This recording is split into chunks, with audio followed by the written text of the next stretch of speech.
Welcome to the MNmaxed podcast and a special episode. Tyler and I are here with the author of the first book of Extinction Curse, The Show Must Go On. He is the author of various other books, including Superheroes of the Round Table and Arthur Lives. He has a couple podcasts of his own as well. He is Dr. Jason Tondro. Jason, thank you so much for joining us. We're really appreciative to have you here. It's an honor to be invited. What a pleasure. Thank you. Absolutely. Well, we're going to start out with a really important question that just going over your works, I feel you might be uniquely qualified to answer. What does King Arthur's ability spread look like, and what is his class? All right, so I knew that when you said that, it had to either be about superheroes or King Arthur. So you got both. All right, or you got one.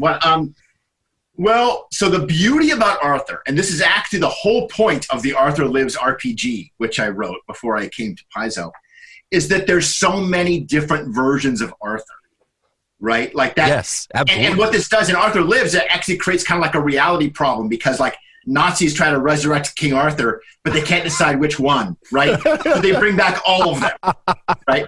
So there's like hundreds of different versions of King Arthur all running around. And one of them is like the last Roman, and one of them is the boy king, and one of them is, you know, Artus Rex or whatever. Like, so, but you know, traditionally he's kind of like, if you have a paladin class, that's usually where a lot of the knights fall. And if you look at like the first person to do this, of course, was in Demigods, Deities and Demigods, right? Like the original AD&D source book. Yep. Had the Arthurian mythos presented in it. And a lot of them were paladins or fighters or some combination of those two. Now, the problem with Arthur as a paladin is that he really fucks up early in his career. And a lot of people forget about this. Like when he finds out that he slept with his sister, yep, and that he had a child by that, and he has this dream that tells him, you've committed a terrible sin. It's gonna come back and get you. Yep. But because you're not a bad person, we're gonna give you like 50 years. Yep. And then it's gonna come back and bite you. And he's terrified because he's like 18, man.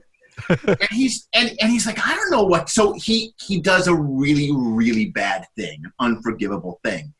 I mean, he had an excuse for the sister thing. Like he didn't know. Like he didn't know that. Anyway, I had no idea, man. So he orders that all of the male children born in the month of May be rounded up on a boat, and then he has the boat sunk. Yep. And he's trying to kill Mordred. Right? Yeah. Yep. And Merlin takes the blame for it. Merlin's like, oh yeah, that was me. Right? Like Merlin takes it for him. And Arthur gets away with it. Of course, then 20 years later, Mordred shows up. But he doesn't know that he's Arthur's son. And he's actually kind of an okay guy at first. And then he meets some old hermit in the woods that says, oh, guess what I know? And Mordred's like, well, shit, since I'm the product of adultery now, I guess I'm evil. And so he basically acts evil. Well, anyway, the long story of all this is that if you start off Arthur as a paladin, he loses his paladin status. For sure. At the May Babies incident, and he proceeds as a fighter for the rest of his career. I like that. It. That is the best answer there could have possibly been. Fantastic. Arthur the Fallen Paladin. Beautiful. Yeah. Beautiful. Jason, I got to ask a little bit, how did you first, like, what was your first early memory of getting involved with just tabletop RPGs in general? Like, okay, when did that whole story start? Yeah, I was in 6th grade, and I heard about this club at the junior high called Dungeons and Dragons Club. And I knew that it was being put on by the same people that run the chess club. And so I thought it was like a chess variant. I thought like the dungeons were the castles and the dragons were like the knights or something. I don't know. That's interesting. No, so that's I went 40K. I went to D&D Club, and this was the original white box D&D. Oh, wow. Right? So it was Greyhawk, Eldritch, Blackmore, and Eldritch Wizardry. I was wondering what that map was behind you. Is that a Greyhawk map? That is the original. That is Darlene's Greyhawk map. Yes, yeah, exactly. Fantastic. And And the monster manual had come out by this point, but the player's handbook hadn't come out yet. Anyway, so that was my experience. And I bought not the red box everybody thinks of, but like the box before the red box. And I bought the player's handbook when it first came out. And I didn't really know what I was playing because I had basic D&D in the basic set, but I had the advanced Dungeons and Dragons player's handbook and DM's guide. And I was trying to figure out how these two things went together. Like I thought it was like one game, and I didn't realize it was two different games completely. You made it more complicated on yourself than you needed to. I really did. I really did. Beautiful. Flowing on from that, what would you say got you into writing for RPGs? Well, I tried to do this as an undergrad. Like when I was an undergrad at University of Nevada at Reno, and an English major, and I started to send articles and submissions to. I wrote for Hero Games, for example. I wrote a little article for their magazine, Adventurers Club, which was like a quarterly periodical that they put out. I did a little thing for Steve Jackson's magazine, Pyramid, back in the day on this sort of vampire, Dark Ages, utopia scenario. And a few other things. I wrote an article for Shadis magazine. But, it didn't really, like I wasn't really hitting a lot of numbers here, like I was not breaking into the gaming business. And then it was really the D20 open gaming license that really made me realize, you know what, I don't need other people anymore. Right? Yeah, that's right. I don't need that for a lot all of the gatekeepers now were gone. Right now, I still needed people because I needed artists and I needed layout people. Right. And I needed the people to help me make the thing. But there was nobody now saying, oh, no, you can't make the thing. So that's when I did Escape from Alcatraz, which was this like 80-page Mutants and Masterminds adventure. That was I turned Alcatraz into a super prison, and I went all out. I did all these maps and I got this fantastic layout person. And awesome. Anyways, I really put like my heart and soul into it. And it came out like the same week as Mutants and Masterminds second edition. Oh. No. I knew that second edition was coming out. Oh, you knew that? Okay. Well, at first I didn't. At first I wrote the whole thing for first edition. And then about 3 weeks before I was ready to publish, they announced second edition. So I waited, and then as soon as second edition came out, I took it and I converted all the characters to second edition. Oh my goodness! Right? Okay, there you go. That's smart. That sounds familiar to something we have done. Yeah. Exactly. Yeah.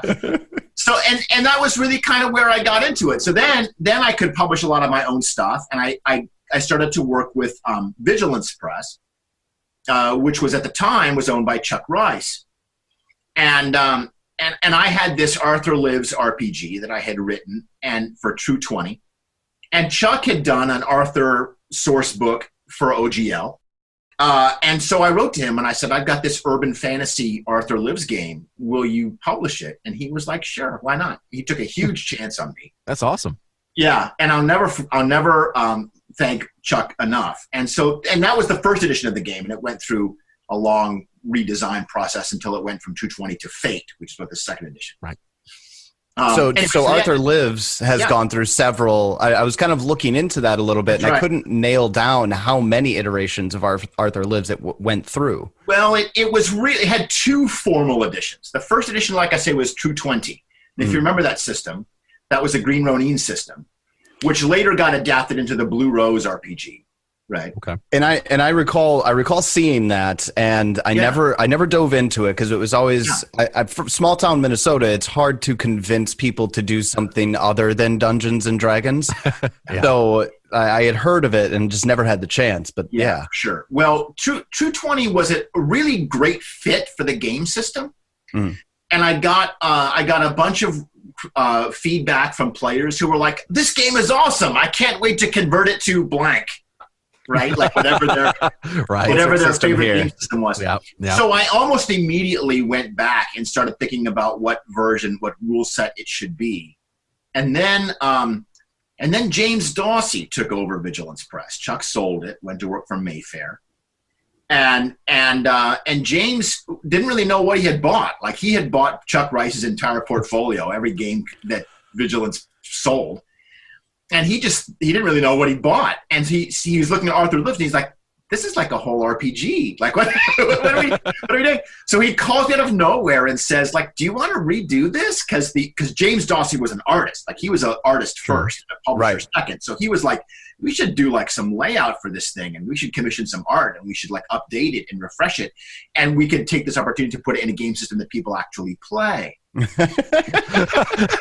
That'd be helpful. Yeah, he was not wrong. Like, let's be honest. So I did a long search trying to figure out what game system it should be converted into. It was almost Savage Worlds. It was this close to being a Savage Worlds game. I've got a special place in my heart for Savage Worlds. Yeah, that's a fun system. It's a great system. I like it a lot. And it's very human in its scale. Like, it doesn't do superheroes very well, but it does, like, you know, realistic human level adventure very well. Which definitely, is what it was. Yeah. And it also had rules for lots of minions and mass combat, which fits Arthur Lives' genre very well. So it was almost there. But then Evil Hat announced that they were coming out with a new version of Fate. And I decided to wait. And when I got Fate, and I realized that it was a game for replicating cinematic film and also novels. Like, it's a game designed to simulate narrative. Yeah. And I was like, and what I loved about it was that it was very simple to like adjust the levers and the dials on the game. Like, you could really get in there and like create things for it. And the system was so simple that you could sort of fractally explore it and add subsystems that all fit within Fate Core's larger rule set. That is what I've heard of Fate. Yeah. That you can do whatever you want in it, essentially. Yeah. So I ended up making 15 different magic systems for Arthur Lives and all kinds of nice. things. But it took a lot of work, because in Fate, like, there is no generic monster in Fate. Like, there's no orc in Fate. Like, everything has to have a face and a name and a history and unique ability. So I had to create the entire bestiary section from scratch, and all the magic. Anyway, so it was a lot of work, but it was really fun. And then eventually Mike Lafferty published it. And I didn't publish it through Vigilance. I published it through Mike Lafferty's company, Fainting Goat. And I hired Kara Hamilton to do graphic design and layout, and that was the best decision I ever made, right? She did Shadow the Demon Lord. I got to tell you, looking through the Fainting Goat Games publication of Arthur Lives is a beautiful layout. Isn't it beautiful? And the art is phenomenal. It's just so beautiful. We got Mike Kucharski, who's an old-time hand. He did a bunch of stuff for the old Amber Diceless RPG. He did a bunch of art for Palladium. He's a fine artist. And then Kara, and then also we got Jess. I can't remember who the other artist is. Came in and pitched in for some of the character illustrations and stuff. Anyway, yeah. So it's a really fun game. It sells like 100 copies, right? But when I applied to Paizo, I could put Arthur Lives and the successful Kickstarter that funded and all of that, because no one in the RPG business cares how many copies your game sells. Well, they know. What they care about is the learning curve that you've learned how to do it. Yep. Right. And so it got me the job, or one of the things got me the job. Now that actually, man, you're transitioning question to question here fantastically for us. I promised real training. Yeah, there you go. You started working for Paizo. Was it March of 2018? That's right. And you had stopped. You had quit academia in Georgia in 2017. No, only a couple of months before I came out here. In fact, So it's shorter then. Okay. So what, aside from the actual geographical location, which we talked about a little bit pre-interview, what actually made you make that leap from academia to Paizo full time? I was really unhappy in Georgia. I was really, and I had been teaching 5 years, and I loved the gig, like teaching. I'd been training. I had been either trained to teach or I had been teaching for 15 years. Over 15 years. But I was really isolated. I was teaching in a real small town, and I had a real hard time sort of meeting people and making friends. And academia is a real tough market right now. Like, especially now, even before COVID, which is just crushing higher ed. Yeah, that's another conversation entirely. Yeah, even before that, though, it was really hard. Like, my school has no English department. Right. I'm an English professor. Like, I was teaching freshman comp to business and nursing students, and I mean, God loved the business and nursing students. Like, they're doing their thing, but it meant that the stuff I was really trained to do, I'm like a medievalist, you know. I'm a Renaissance guy. I want to teach Shakespeare. I want to teach Mallory, like a Chaucer and Milton, and you know what we call the chocolate milkshake: Chaucer, Milton, and Shakespeare. Very good. That is an English joke right there. Yeah, absolutely. I love that. But we want to teach that, but I almost never got to. And so dear friends of mine had left academia and they had gone into the private sector, you know, and a dear friend of mine who works at Amazon here in Seattle, she was like, Jason, you should just leave. Like, you should just apply to Paizo. And she was the one that actually showed me this job. Oh. And she showed me the job. Paizo was hiring 2 people at the time. They were hiring an editor and they were hiring an OP manager, organized play manager. And I didn't apply for the OP job because I'd never done OP. Well, of course, they hired Michael Sayer for that job, who's fucking genius. Right? Oh, that was an awesome hire on their part, by the way. Yeah, I like that. But I applied for the editor job. And, of course, as a college professor, I mean, that's all I do all day is edit, right? Like, so my experience was a factor. And then the fact that I had 40 published RPG credits. Whew, and that got me the interview. Right, that got me the test. That got me the test. We had a 72-hour editorial test where Paizo sends you like 6 or 8 pages of bad gaming text, and you have to fix as much of it as you can. And it's like eats and spells and monsters, and there was a section from an organized play scenario, and I just cleaned off the dining table, and I spent 3 days on that son of a bitch, right? Yeah. And that got me the interview. That's awesome. Interesting. What were they looking for more? Were they looking for like you to take this and apply balance within the system to it, or we're talking grammatical layout? Okay, I was originally hired as an editor, and I worked for a year and a half in the editorial team under Judy Bauer, who is a fantastic and amazing boss, and one of the unspoken heroes of Paizo. But editorial looks at literally everything Paizo publishes, like from maps and pawn collections to core rule books, the Paizo Con program and brochures, like everything we put out, with the sole exception of the card game. Really? Yeah, the card game is like Vic's baby, and we don't want to deal with it because it's so much like editing card text is such a huge pain in the ass. So anyway, we're very happy to let him take care of it. Just put it on Vic's desk. Yeah, exactly. Vic wants it. He wants it on his desk. Okay, good. You can have it. Done. Anyway, so we look at everything, and we give it multiple passes all the time. So like, if you say I wrote the adventure I wrote it in Word, and it went to the editorial. First went to the developer team, Ron Lundeen. Ron Lundeen developed it, and then when he was done, he gave it to the editorial team, and 2 different editors gave it a complete editorial pass. Now they're looking for grammar and writing problems, yes, but they're also looking for what we call the house style, right? Like, to use the most obvious example, stat blocks. Mm-hmm. Is everything in the stat block that needs to be in the stat block, and is everything in the right place, right? Like, we have a very specific format that stat blocks are in. Is all the art where it needs to be? Does the text crowd the art? Are all the graphics elements correct? Are there elements that are unclear? Like, if there's something in the text that's vague or contradictory, and that's not all that uncommon because developers are working under a very tight schedule, and the author is often working under a very tight schedule. So if something gets changed, let's say that I create a character and the character is a goblin, and Ron's like, I don't think we actually want the character to be a goblin. Let's make that character a kobold. Well, he catches it on page 7, but maybe he misses it on page 12. Right, got it. That's very common. So the editors catch all that shit, and then it goes to art, and it gets laid out, and then it goes back to edit for 2 more looks from 2 different people.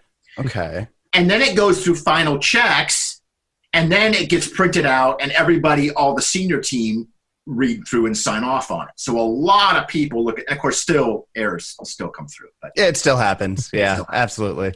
That is insane. That's cool to learn a little bit about the inner workings of how creating those adventure paths work. How the sausage gets made. Yeah, exactly. Yeah. And along with that, I have a question about adventure paths. Yeah. Have you played any? And if you have, or run any, what are the ones that you like? So the truth is that I almost never get to play Pathfinder. And we don't have enough time to play test the adventure before we write it. Like normally we have like 2 months to write the adventure. Now that was especially true for this one because it was the first volume in the series. Right. Yeah.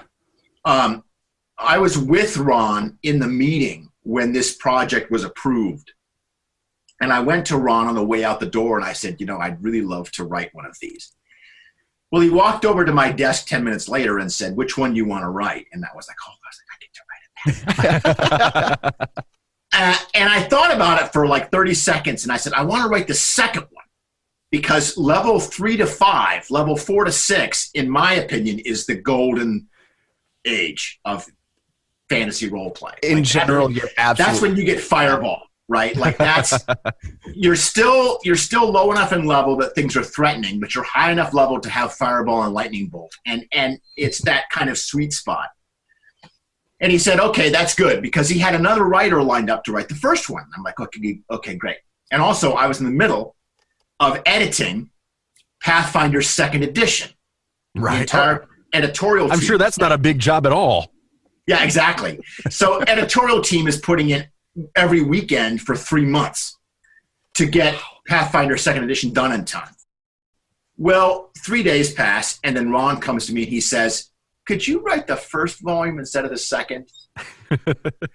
Well, I can't say no, right? No, obviously, right? Obviously, I can't say no.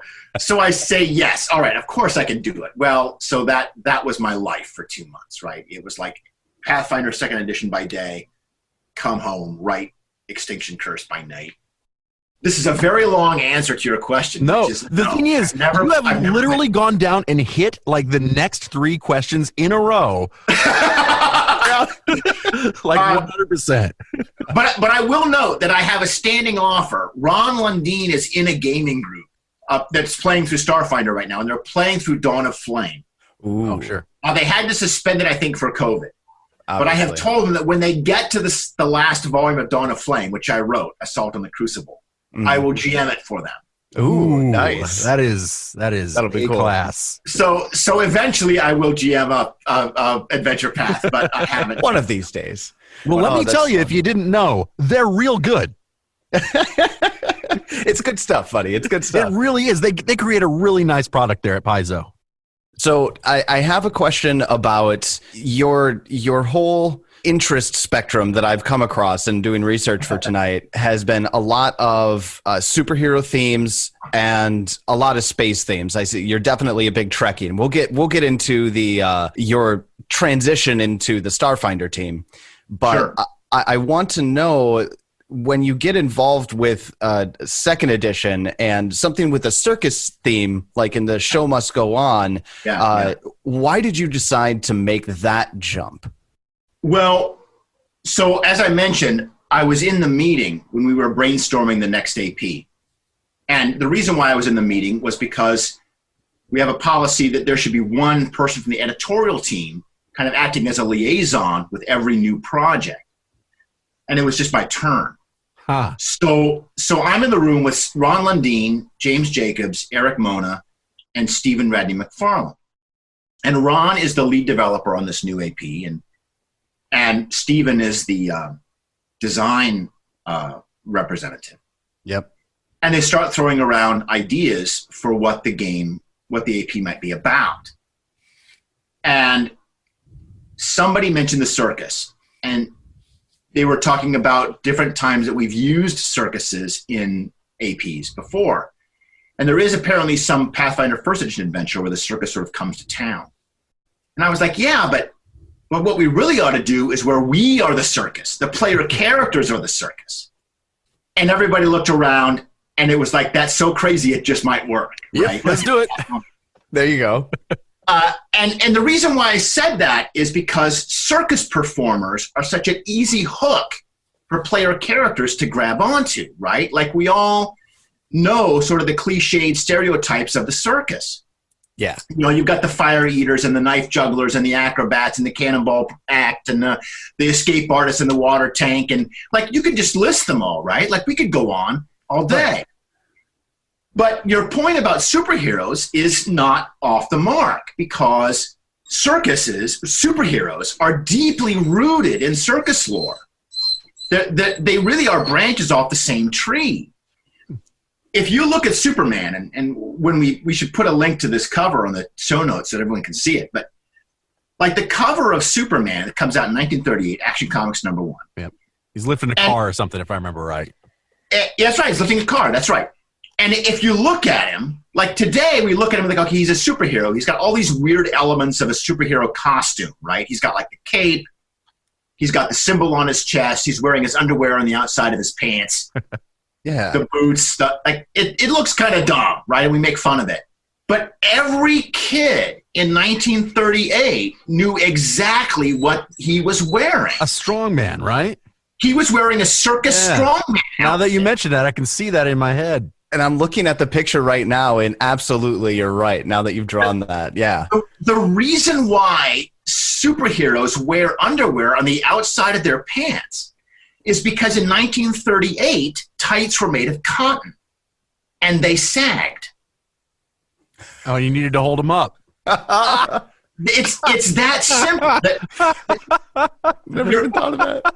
Your cotton tights sag, and so you wear trunks outside of them to keep them from sagging. It's that simple, right? Oh, that's beautiful. I had no idea. In the first issue of the Avengers, when Stan Lee loved all this stuff, like the circus shows up and all these kids. And when Stan Lee writes the Avengers in 1962, 1963, I've forgotten now.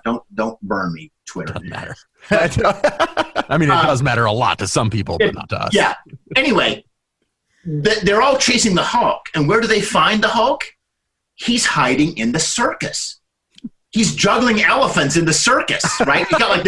He's got a clown outfit on. He's got this big white smiley face painted on his head. He's got like a clown hat on. And why is he in the circus? Well, because he does impossible things. But that's perfectly normal in the circus. Right. Oh, that's beautiful. Like that's where you go. And when Stan Lee wrote that, he wrote that because he understood that superheroes are deeply rooted in circus lore. One last example of this, and then I promise I will shut up. There was a television show. It had about 7 episodes. It was called The Cape. It came out in like 2017, I think, was the Cape. Well, anyway, it was basically like a Batman kind of character, except that he had this like trick cape, and he fought people with this trick cape, and he could like grab your gun out of your hand by flipping the cape at you, stuff like that. Whatever. Well, if you're making this guy, and he's got to get trained, he's trained to be a superhero, and you can't do ninjas because Batman did ninjas, right? Right. So what is he trained by? He's trained by circus people. Obviously. And they obviously, right? Like he falls in with this gang of like circus thieves who like rob banks as circus people. The Carnival of Crime. The Carnival of Crime, also created by Stan Lee and Jack Kirby. Yes, exactly. Oh my God. And they train him how to be a superhero using circus skills, right? And the cape, in fact, turns out to be like this semi-mystical artifact worn by a famous escapist from circus history. Well, the character of Myron, the ringmaster in The Show Must Go On, was visually, it was originally, he's based somewhat on an old family member of mine, but his appearance and his demeanor was based on the character of the circus ringmaster from that show, The Cape. Oh man, I wish I would have known that going into it. Anyway, so that's so interesting. You can watch like a couple episodes of The Cape on YouTube, and I mean it's not great, but I loved it. That's fair. Oh, that's awesome. You kind of touched on it a little bit earlier, but I do want to ask a little bit more in depth. To me, it would seem that the first book of an adventure path must carry a little bit extra responsibility with it to give the players their initial engagement and set up the whole story. Do you find that to be the case? And if so, how do you go about approaching that? Well, it's absolutely true. The first volume sets the tone for the entire AP, right? Yep. And I've seen this now from virtually every angle because I've also developed my first AP in Starfinder, right? So I'm developing Fly Free or Die. I'm on volume 5 right now. The first volume, We're No Heroes, comes out in November. It comes out in November. Oh, that sounds so good. We're really excited to want to read that one when it comes out, by the way. We got BJ Hensley to write the first volume, and we all worked really hard on it. And yeah, you're absolutely right. It's really important to set the tone. And to give one specific example of how that was important, Ron had given me a commandment in the outline for this adventure that it starts off basically immediately with the ringmaster being killed and the PCs have to take over and put on the show. You know, you did all that. Right. Oh, yeah, it's immediate, man. Well, suddenly he didn't give me any rules for how you put on a circus, right? Right. So I had to make up all that shit. Oh, really? So I was like, okay, yeah, the whole idea with like the opening number and the warm up and the center ring and the final number, like I came up with that based on the. That's awesome. I think we thought somebody else had done that. We didn't know that you did that. You remember the movie The Prestige? Oh yeah. I love that. And they sort of walk you through how a magic trick happens, right? Right. Yes. I thought, okay, well, let's do it like Michael that. Caine. Yeah. And so I had to come up with rules for that. Now I didn't do the whole subsystem. I only did like how to put on this particular show. And then Patrick, who was doing the subsystem, was like, well, shit, Jason, you did all the heavy lifting for me. That's what, I was going to say. We were going to say, because the whole section of book 1 that lays it out has Patrick's name on it. It says that's Patrick's system, I thought. Well, I mean, he did all like the expectation, the anticipation and payoff and how much money you make and all that stuff. Gotcha. Right? Like I only had to develop like these 4, I had to make I wrote the puzzle because it's basically a puzzle. Right. Where you figure out, okay, I need like 7 acts. I've got these 6 NPCs, some of whom can go on only at certain times. The player characters may or may not have acts. How do I want to put all this on? And I originally was going to do it like more of a specific puzzle where I was going to say, okay, like we'll give you a bunch of acts, and Axel can only perform in the opening number, and this other person can only go after Axel, and it would be like a one solution logic puzzle. Oh, interesting. Okay. But then I realized, well, that's no fun. Like that, that's no fun. Let's give the players multiple choices and let them do it however they want to do it. Yeah. And so it was interesting, and I had a lot of fun with it, and I got to dump you in the circus right away. That's great. I didn't really get a chance to go back to the circus, so then in the second part we have that circus off. We have the dance off. Oh, we love that. We absolutely love that. And that was my opportunity to do to bring back the circus theme in a non-violent conflict, which I love any opportunity to do like a non-violent conflict resolution in a game. And Pathfinder 2 lent itself to that really easily, right? Like it really, the rules of the actions and the action economy and all that stuff, and critical successes and critical failures. It really does, yeah. It really does. And so it was really fun to come up with that sort of dance-off mechanic. You're absolutely right. And I'm very lucky that Ron let me do it, and it seemed to have worked well. I think we did okay. Yeah. Oh man, it's great. It's a good hook because you got to get that hook. If that hook's not right, then it's tough to sometimes get certain groups engaged. Well, yeah, and it can quite frankly it can set up bad expectations. Oh yeah. There's the story I tell, like the movie Shakespeare in Love and the movie Elizabeth.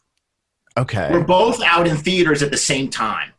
Okay. Well, a friend of mine, they were going to go see Shakespeare in Love, but it was sold out or they missed it by 10 minutes or whatever, and they went to see Elizabeth instead. And they hated it because what they wanted was a romantic comedy. They wanted to see Shakespeare in Love, and it doesn't matter that Queen Elizabeth is a fantastic movie that won Academy Awards, and it doesn't matter because what they wanted was something different. Right? Yeah, sure. Yeah, absolutely. Then those expectations are a big deal. That's exactly it. So you have to set up, like, you have to make the players understand what they're getting into, so that when they get it later on, they feel like they're getting what they bought the ticket for, right? Exactly. So I'm curious. You mentioned it a little bit, and I'd like to hear a little bit of your perspectives. I feel like there's a story here, and I really want to hear it. Tell me about Myron. Okay. So, my great-great-grandfather, his name was Lyman Tondro, and he fought in the Civil War. He was born in the 1830s. And he was one of 5 brothers. And one of his younger brothers was Myron Bradley Tondro. And I knew none of this. Like, for years, we didn't know anything about a lot of our family members. But we live in the internet age now, and we can find all these newspaper clippings. And so everything I'm going to tell you, literally everything we know about Myron Tondro, my great-great-uncle Myron Tondro, comes from newspaper clippings. Oh, amazing. That's so cool. Well, so Myron was apparently a bit of, like everybody else when they do family research, they find out they're related to, Napoleon or something. And I do family research, and it turns out my ancestor is a criminal and an addict and a way more person. fun. Yeah.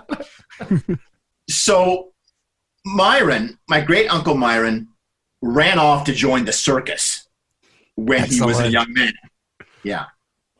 And so we don't know much about his life, but he came back, and he was in Eugene, Oregon in the 1890s. He was 40 years old. It was 1893. Okay. And he gets a job working at a secondhand store. Well, apparently he got the job just so he could rob the place. and he was basically homeless. He was living in the store with the permission of the owner. Oh, right? Wow. The owner was like, yeah, you don't have anywhere to live, so you can just sleep in the corner.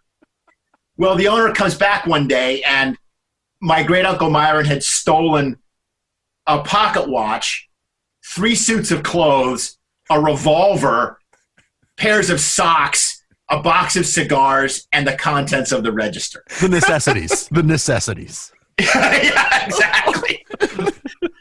Well, apparently he got away with it. Like, they didn't catch him. Well, he shows up 2 years later in Kansas City.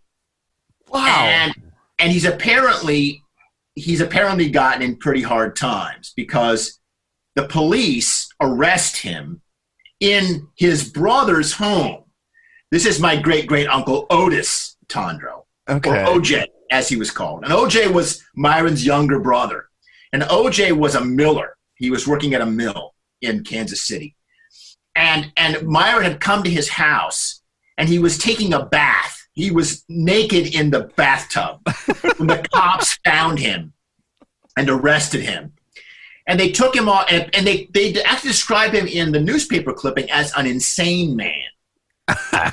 Oh man! Well, I imagine if you pull a guy out of the bathtub while you're trying to clean off, he's gonna yell and scream and seem a little crazy. Well, the truth is revealed literally the next day when he's found dead. He's found in a coma in his cell. Oh, because he had a bottle of morphine on him. Uh-huh. Oh. Now this is 1895, right? Yep. And morphine was not illegal or regulated. Wow. And so he had overdosed on the morphine and fallen into a coma. Oh, wow. And the officer on duty takes him to the hospital, and he dies in the hospital of morphine overdose. Wow. This really puts a new spin on how I perceive the character of Myron. Yeah, well, so that's why I named the dead guy Myron. Oh, that's fantastic. That is an awesome story. Goodness. And his nickname, the Thunder, is because my last name, Tondro, means thunder in the language of Esperanto. Oh, my goodness. Okay. Right? So Esperanto was like this fake language that we invented in the 1900s. And the word for thunder is Tondro. So I occasionally go by Dr. Thunder, right, when I'm like superhero. Oh my Fantastic. goodness! You shouldn't have just given away your alias, Jason. I did. I totally get. But there is one last twist to this story, which I have never told anyone. So oh my goodness! I'm Hot wrapped. takes. The officer of the day who found Myron comatose in the Kansas City jail was named Sherlock. What, really? And it was 1895, which, if you are a Sherlock Holmes fan, you know, is the golden year for Sherlock Holmes. Yeah. This is so. As far as I'm concerned, in my headcanon, Sherlock Holmes found my dead uncle. Fantastic. Oh, I am the biggest Sherlock Holmes nerd. Well, then you know all about the year 1895. Yeah. It is always 1895. Oh, wow. That is fantastic. What a Yeah, tremendous story for the guy who starts the book off dead. Yeah, exactly, right? Oh, boy. You talked a little bit about the acts and that are in the circus, and Yeah. I just want to know what is your favorite circus act from book one? Okay, the funny thing, so I love these characters, and I had a lot of fun making them. I was originally told to make 4, and we were going to have 2 on. We were going to put all 4 of them on like the back inside cover or something. Sure. Now let's go with 6. I needed more than 4 to make the puzzle work in the first part. That makes right? sense. So I asked Ron if I could make 6 instead. And also one of the ideas that he originally had was that you would find, and this happens in the other volumes, Yes. is that you meet NPCs and you sort of recruit them into the circus. Well, I didn't really want to do recruiting more people into the circus when you were just meeting the circus. Like it seemed like if we're gonna have the circus, let's just put them all at the beginning. Yeah, absolutely. Yeah, they'd all be there. Yeah, so let's do that. So I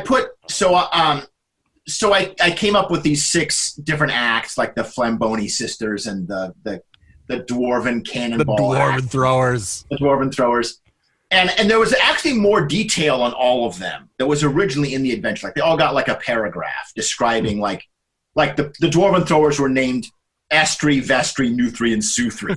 Right? Okay, what's it going to cost to get you to send me that manuscript? I will do that for free. Sir. Fantastic. Oh, that's just going to give you more source material to work from. I'll tell you something. I really enjoyed fleshing out the acts on their own. Yeah. But if there was one thing, and I completely understand this, word count, you can only have so much space to put this stuff in. I wanted more of the acts and of the sideshow. I just wanted a little bit more. Well, I read your blog where you wrote about that, and I wasn't a lot. Like there was like a couple of sentences on each act, right? Like the four dwarven throwers, they pretend to be brothers, but they're not actually brothers. They're just 4 dwarves that all dye their hair red, right, or whatever. Right. And that way, if one of them dies in an accident, they can just recruit another dwarf. And nobody replace them. And the Flamboni sisters, like they pretend to. One of the sisters gets lit on fire every performance, right? And she hates being the one that gets lit on fire. But my favorite bit, and actually of the 6 acts that you get in the show, I always had a soft spot for Axel. Yes. Because he's such a sad sack character. And He really is, yeah. I originally, I wanted him to be played by Chris Pratt. Oh, that'd be the perfect casting for Axel. Yeah, and because he'd be like hilarious and kind of a loser and funny, but good looking, and everyone would like him. So he was sort of like Chris Pratt character. But my heart belongs to the sideshow of Everyday Marvels. I do like the sideshow a lot, and they got an excerpt. They got a page. That's right, and thank God. Like thank you, Ron, for not cutting the sideshow. Which because they don't need to be in there. Like they're not in. We could easily have removed them and used like the other acts to do just what kind of the sideshow informants does in part 2. But the sideshow was actually invented. Was the very first thing I created. Oh, really? Yeah, and I was just chatting on Twitter because we had been talking in the meeting about sideshows, like the quote-unquote freak show. Right. And how they're really kind of problematic, Yeah. Now, there are some people who are part of that culture, and they've really made it work for them, and they have a living, and they're proud of their bodies and their physique, and they've made the quote unquote freak show into part of their identity, and they're proud of it, and that's fantastic. But I'm not a part of that culture, and I felt, and we all agreed in the meeting, that we probably shouldn't do a freak show, at least not in a heroic way. We can do it as something that's to be shunned, right? We can put it in the evil circus as something that the bad circus ringleader makes people do, and it's unjust and it's evil. So I thought, well, okay, we can't do that. But how could we turn it? How could we say something good? And I'm a broken record about this at the office, but I believe that we can say something about with these adventures, that they're not just about beating up monsters and taking their stuff, right? That we can write a story that is actually saying something meaningful. Right. And I feel like that's, not to cut you off, but dude, that's one of my biggest things about Paizo is that you guys do that. Like that's so damn important and good. I think, I'm going to go off topic for a minute, but the world is in really bad shape right now, right? Like the planet's on fire and everything is bad. And when you look around at like these people who are like firefighters or EMTs or teachers that are going to class when they've got to risk the coronavirus, or all of these amazing people, like people that are out there curing cancer, and like, it's very easy for somebody in the role-playing game business to ask, what the fuck am I doing with myself, right? Oh, I can only imagine, man. I write stories about wizards for a living. Yeah. But then people like you play these stories and you have fun and you bring joy. And it's like, oh my, a validation is a sweet drug, man. We feel you on that, man. Oh, 100%. And so when I got to the sideshow and I thought, the point of a freak show is that everybody is strange and different, and that's what makes them cool. But the sideshow of Everyday Marvels is that everybody's cool. Like everybody has something about them. That makes sense. I was wondering why it was the bearded man, and now it makes sense. I'm like, that's just a dude then. Like, there it is. Everybody has a story, right? Like everybody has a story, and it's your story that makes you cool. So like the bearded man and the unjoined twins and all of these people who are just basically normal. I love the unjoined twins, man. That was a good one. My favorite was the dog-faced dog. Cubby. I get a chance, and we haven't really released a lot of it in the podcast, but I've put Cubby a lot into the adventure. I love him. So the dog-faced dog got rewritten a lot by Ron. And so a lot of what you're getting, because my version was, he was basically the dog version of the most interesting man in the world. Gotcha. So he has done everything in the universe, right? Like he's dined with kings, he's gone to other planets, he's like won every award, he's done everything. And so the last line of his description was that he would tell you all these stories, and every single thing he tells you is true. I love it. He couldn't believe that the dog could actually have done all these things. So he rewrote the dog. But anyway, perfect. Yeah. The whole like opportunity that this adventure really gives, that's much different. And when we were talking about the podcast originally, we did Fall of Plaguestone because we released or recorded our very first episode the day after second edition came out. And we knew that there was going to be stumbling, that was going to happen, right? So we said, all right, let's do the introduction. Let's do Jason's, or what is it? Jason Bowman did that, right? Bowman did Plaguestone. Yeah.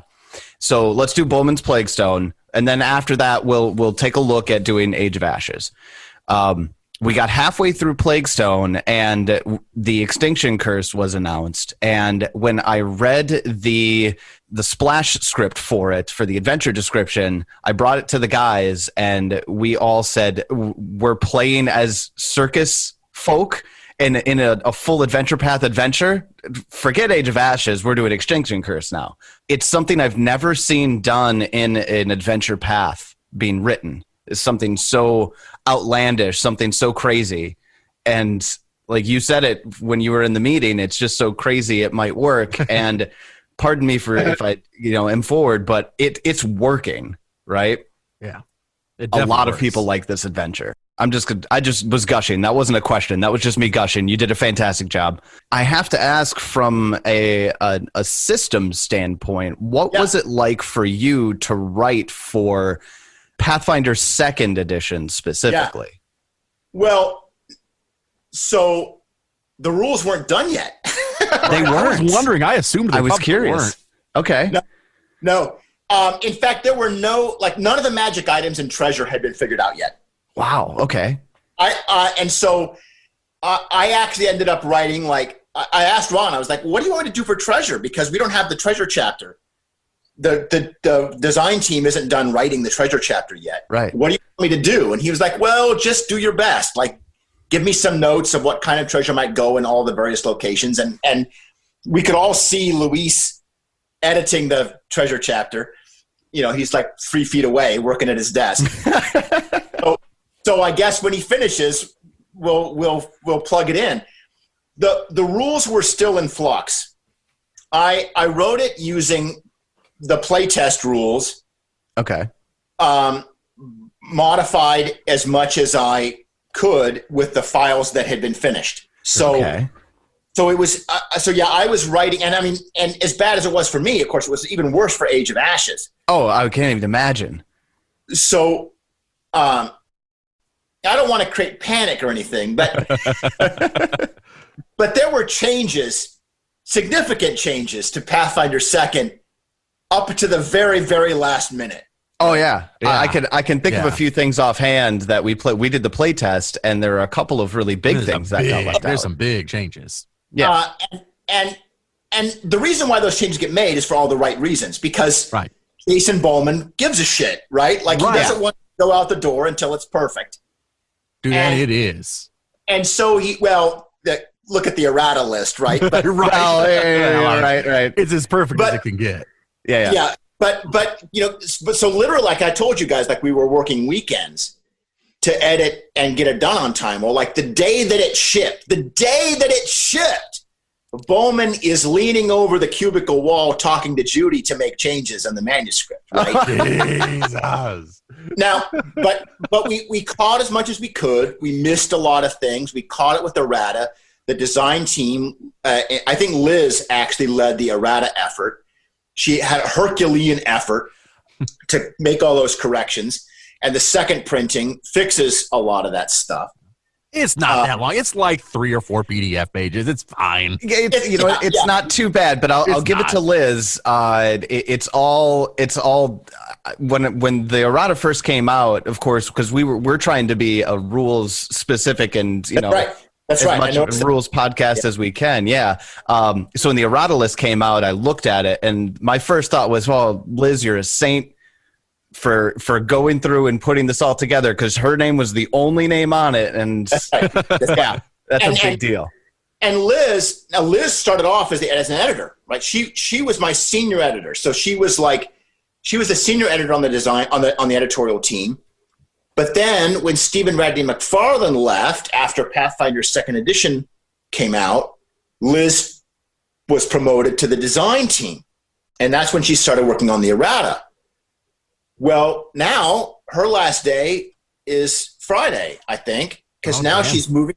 Now she's going to be editing Magic the Gathering. Oh, my. Oh, she is? I heard she was moving, but I didn't hear where she was going. She got headhunted by Wizards, which is, more power to her. Right? Yeah. And she's going to be in charge. She's in charge of editing for Magic the Gathering. It's a huge gig. She's going to have a staff. It's tragic that we're losing her, not only for the amazing work that she does, but for her representation as a female voice in a largely male industry, right? Absolutely. Like, yeah. Liz is a very outspoken advocate for women and people of color, and she works very hard to bring diverse writers and creators to the team, which we comment on with some regularity. Yeah. How much we appreciate that from Paizo. Yeah. As a bunch of fucking white dudes sitting around, we're happy to see that. Yeah. When they hired me, like they needed another middle-aged white dude, like they needed a right. Yeah. The Paizo verse really needs another group of literally 5 white guys who have blue eyes. Yeah, that's us. But you know, and I probably shouldn't tell this, but I actually didn't get the job. Originally, I didn't get the job. I applied for the editor gig. I passed the test. I went through the interview. They loved my work, but they offered it to somebody else, and she couldn't move to Seattle. Okay. And I could. So like 7 days later, I'm in a U-Haul, right?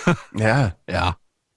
So, and I'm not saying that's fair. Because people that, you know, I was very lucky, right? But so this last week we brought on Jenny Jazabski onto the team. She joined the organized play team, and we want to recruit. We want to diversify our team. It needs to happen. We need the people that make the game need to represent the people that play the game. Exactly. We want the audience to see themselves in the product. And that means it has to be written by people that represent this. No taxation without representation. Yeah, there you go. You know, and it's something that I've said before, and I'll say it again. Tabletop games are a good way. And actually, this is it's not necessarily the adventure path we're talking about, but Agents of Edgewatch has some very interesting timing. Yeah. Socially, right? Yeah. But I think if there's one thing that tabletop RPGs do is it allows you or the player to put themselves in somebody else's shoes. Right. Yes. And to be able to think from a different perspective. And that's why I was really happy to see that Paizo didn't back off of Agents of Edgewatch, right? Yes. And the forward was obviously necessary from a PR standpoint. But it's nice to see that throughout the entirety of the core rule book, it's plain in the show must go on. It's plain that this game was meant for everyone, and it's in the text. It's right there, in a way that, like we just talked about, not to drag on Wizards, but in a way that Wizards has never ever done with D&D. Well, Paizo nails out of the park. I'm going to tell you, it's nice to be in an industry leader in this area, right? Like I'd much rather be with Paizo leading the way on this issue. And our editorial team is so fantastic because they helped educate all of us on it. Than to be with Wizards, which is like playing defense. Oh, dude, that press release of theirs is just. But they've been playing a lot of defense. Yeah. But on the issue of Agents of Edgewatch, I want to point everybody to Eric's blog on the Paizo blog about this topic, because he workshopped that with like everybody in the company. And I'm not kidding. Like it was like, okay, everybody who has an opinion on this, chime in, and we're going to make a statement about what we feel about that Black Lives Matter and that police violence is out of control. And we're going to take a stand on this, and we're going to address the fact that we also have an adventure where you play cops. Like that's a challenge. Yeah. But I want to rewind to your observation about how these games teach empathy. Yeah. When we were kids and we had to defend role-playing games, we had all kinds of explanations about why role-playing games were good for you, right? Like they taught you math skills, or they taught you mythology, or they encouraged your imagination and your creativity. Okay, all that shit is true. But the real reason why the world is better with role-playing games in it is because role-playing games teach you what it's like to be someone else. Absolutely. Right? They teach you empathy. They are empathy machines. and you and you put yourself in this machine and you imagine somebody else, and your friends are all playing other people too. Yeah. And suddenly one of your friends is playing someone who's gay or someone who's black or someone who, and you're like, well, but he's my friend, and you have to identify with that person, and you empathize with them, and you sympathize with them, and you start to all work together, and you have to cooperate, because all the best role-playing games are cooperative. Absolutely. And so when you pop out of it, you don't even realize what you've learned, right? Like that's the that's the beauty of these things. You just realize all you know is that you had a hell of a good time doing it, and this is the beauty of our hobby. Yeah, and 100%. We're very lucky that we all get to participate in it. Right. When we first started this up, like we had a few goals, but at least to me, like the big goal was we wanted to be TTRPG ambassadors, like just to encourage everybody to do. Yeah. It's awesome. And that's why when we record, we try to record in just a way this is just how we play. This is just us. This isn't what your game has to look like, but it could. And I think that's important too, because our games are pretty normal. Like people have kind of bad expectations about a lot of these RPGs because they see like professional performers who are all like hilarious and gorgeous, right? I mean, I hate to bring Critical Role into this, but I mean, they've done a lot for the game, but they have. But we're not celebrities, and we're not all beautiful, and we're not all funny all the time, and Speak for yourself, Jason. Okay, I am. You guys are Greek gods, hilarious Greek gods, but me. Anyway, So I'm glad that we have games that are a little bit more approachable and relatable, and I also respect your desire to make it as rule correct as possible, because I think that's educational. Right. So now when people say like I don't know how to play P2, could somebody point me to a podcast where I can learn how to play? And we can point people to your game. That's your niche, right? Your niche is the people that play the rules, and it helps. It helps people learn the game. Yeah, we've heard a lot. We've heard some of that from people, and thank you, by the way. Thank you for that's a huge glowing compliment from you. Yeah, for sure. That's a lot of the involvement we get from people in our Discord are people coming in and saying, I wasn't really quite sure exactly how we were going to do it. I couldn't envision how this was going to work, and you helped. So an example of the circus subsystem is a perfect example of this, right? Like how does this thing work in play? Like, what am I supposed to do?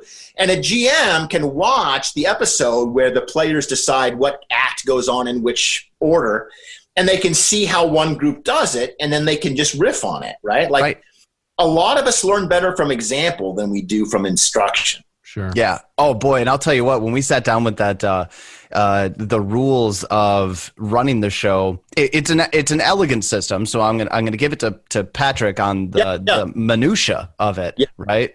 But it fits so cleanly into the 3-action system, and I love it. Yeah. I love how that played out. Jason, I think. Go ahead. Well, I was just going to say, I think we could probably do this for hours. I'm loving talking with you. So, David, I don't know if you were going to help us pivot here, but we've got some listener questions. Oh, please hit me. Yeah. So let's do some listener questions. David, do you have them pulled up? I've got a few of them pulled up here. I did not write who they're from. That's okay, because they're mostly from BP. They're all from Bipolar Pop Tart. Yeah. So, and he knows. Yeah, he's in all the podcast Discords. What Star Trek ancestry would you love to see ported into Pathfinder 2 or Starfinder? So I want to note that Owen Stevens tells this great story about how Wizards bought the rights to Star Wars RPG, right? They made the Star Wars role-playing game. Yes, that's back in the old days. Okay. Star Wars. They put out the Star Wars Saga Edition RPG, right? But they also bought the company that owned the Star Trek rights and the Dune rights. And the idea was they were going to put out RPGs for all 3 of these games. And if Owen had his way, they were going to be cross-compatible. So you could have like a Vulcan Jedi and a Klingon Sith. Oh, that'd be fantastic. Now they couldn't tell you that it was compatible because the licenses wouldn't let you, right? Like you couldn't Obviously. publish a Star Trek book that had the word Ewok in it. I can't imagine. Yeah. Sure. But you could design the games so that they were mathematically compatible, and then you could just let the players figure it out. Fantastic. Yeah. Oh god, that'd be so nice. That's amazing. Well, of course, we kind of created the vest to kind of be our Klingons. Sure. Yeah, I could see that. Yeah, that makes sense. We don't really have Romulans, and I do like Romulans because they're mysterious. Oh, and especially I like Romulans because of what we found out in the Picard show. I don't know if you guys have watched the Picard show. I haven't watched it yet. So there's this religious order in the Romulan society that we find out about in Picard. And of course, when you have a religious society, it's often about correcting things that are in your actual culture. Like they do things that your culture normally do. So this society is based upon the theory of absolute candor. In other words, if Romulans are lying about everything all the time, these Romulans always tell the truth all the time about everything. Oh, interesting. Okay. So they unburden them. They're constantly sharing their feelings. Like to hold your feelings inside is like lying to them. So they always talk about how they're actually feeling all the time, and they're always truthful, and they never lie. Well, they're also like badass swordsmen who like swear themselves to a cause and that protect their cause. Anyway, and so I would totally bring Romulans over. Like they're so cool. I want to play Eldor. Elnor? I think his name is Elnor. Elnor is the Romulan who's a part of the Absolute Candor guys. And yeah, so I would do that. I would do him. That is all fantastic. right. All right. That's a good one. Yeah, he's bad too. You could do him really well. So were there any, in regards to the show must go on, were there any monsters that you wanted to put in that just would not have fit the theme, or there wasn't room for? Dude, I got to put gelatinous cubes in this thing. Yeah, you did. We love that, by the way. And I didn't think I was going to be able to because they were too low a level. But by the time we reached the dungeon, which is where the gelatinous cubes need to be, they're only like challenge level 2, right, or monster level 2. I think they're creature 3. Yeah. Yeah, they're creature 3. So that the whole group is level 3 by that point. So yeah. But then I kind of hit the idea of like making them basically like wandering monsters that the GM can just throw in whenever the players are like, don't expect it, right? Like they're retreating from a fight, or they've just finished a fight and literally turn around and walk into the hallway one step and oops, gelatinous cube. Yep. So I got to do that. I don't think there were any monsters I had to leave. Oh, here's monster story. All right, so I'm making the monsters, and I wrote the 2 demons that are in the adventure. The Abracondalu and shit. Why am I forgetting the other one? Well, there's a succubus. The body, the guys that steal the skins. Yeah, Vermlex. Yeah, the Vermlex. Yep. So I converted them over from Pathfinder 1. But I knew that I had this dungeon with troglodytes, and it was going to have demons in it. Right.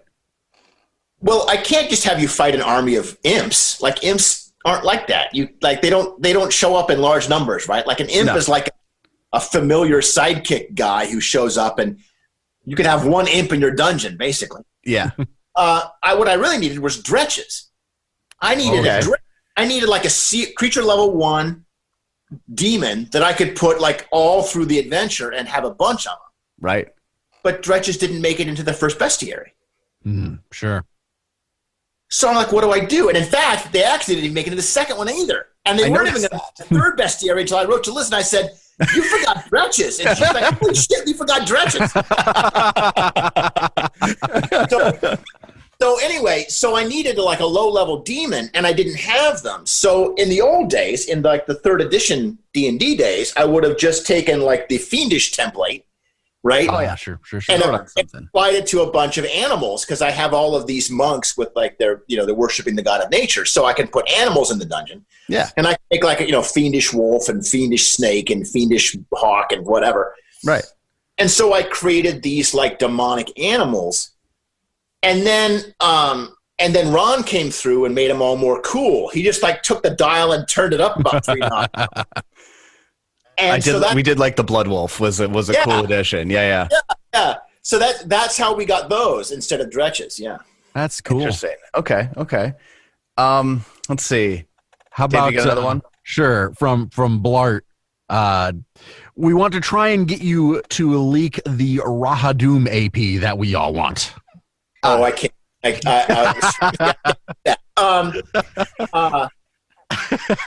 If anything, if you could take back to the people in the second edition side, go talk to Aaron, talk to Bowman. We want something set in Rahadoom so badly.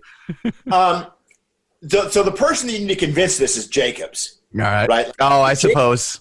Jacobs is the guy, and he's in charge of the story of Pathfinder. Bowman is in charge of the mechanics, but Jacobs is in charge of the story. So keep those cards and letters coming in. Yeah. Now, if I could do a mega dungeon in Starfinder, I'm there. Right? Yeah. A mega dungeon in space. Yeah. Like the next AP, I think, is Mega Dungeon, isn't it? I can neither confirm. Well, I mean, the one that's already been announced, like that they've talked about, or it's like one of the half ones. Like it's one. You're talking about the 3 book ones. Yeah. Pathfinder. Yeah, Pathfinder for Pathfinder, not Starfinder. Yeah, for Pathfinder. Yes, that's right.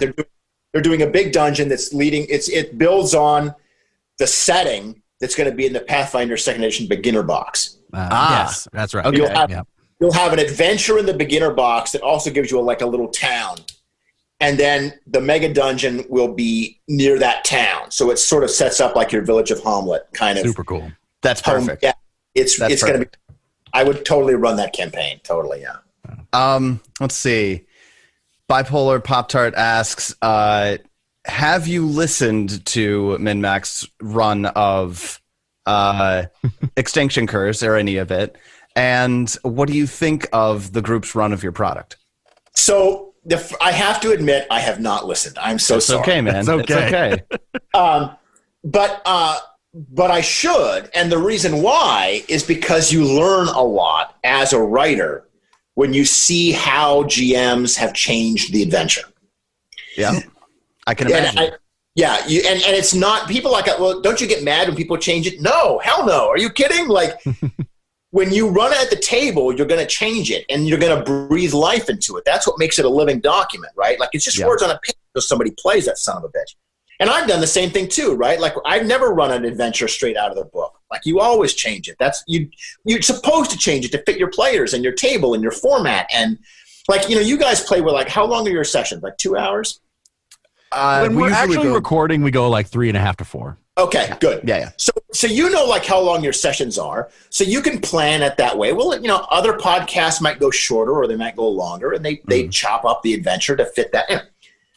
So, but also like you'll take out like, okay, classic example. How did you guys do with the 2 severe encounters right next to each other, back to back in the graveyard? In the graveyard? Poorly. I kicked their ass is what I did. Yeah, there you go. He did. We barely limped away from that one. Yeah. Now, I have gotten a lot of heat for that because because it's really hard, and it's 2 severe encounters right next door to each other, and the players, they're only second level by that point, right? And maybe if I had rewritten, if I had a little bit more time, I might have gone back and made one of those encounters a little bit easier.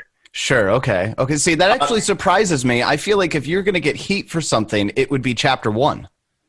Oh, really? Because the entirety of chapter 1 takes place in one night. Yes, that's true. So that's when I remember when I was reading that, I was like, okay, now the Pathfinder 2's healing system makes it a bit easier. Yes. Right. Yeah.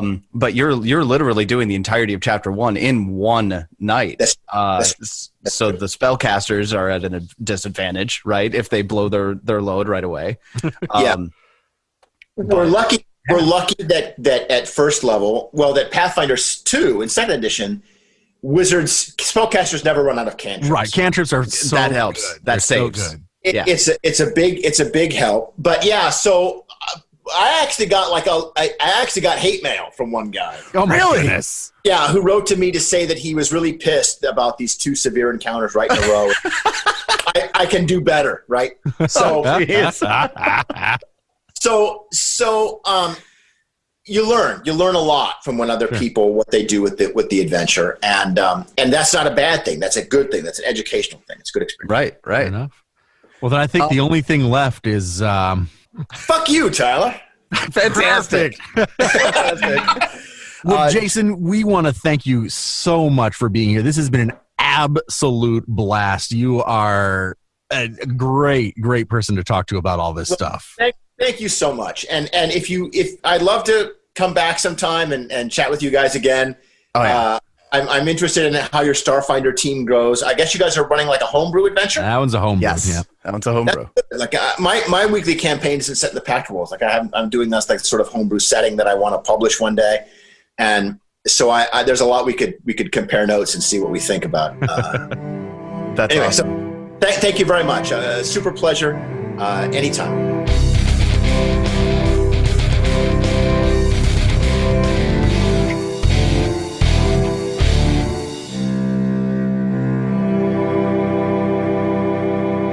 What an absolute rock star Jason Tondro is. Tyler and I had an amazing time talking to him, and we want to thank you all for joining us. We will see you again next time, and until then, may you have many great adventures of your own. It's your turn.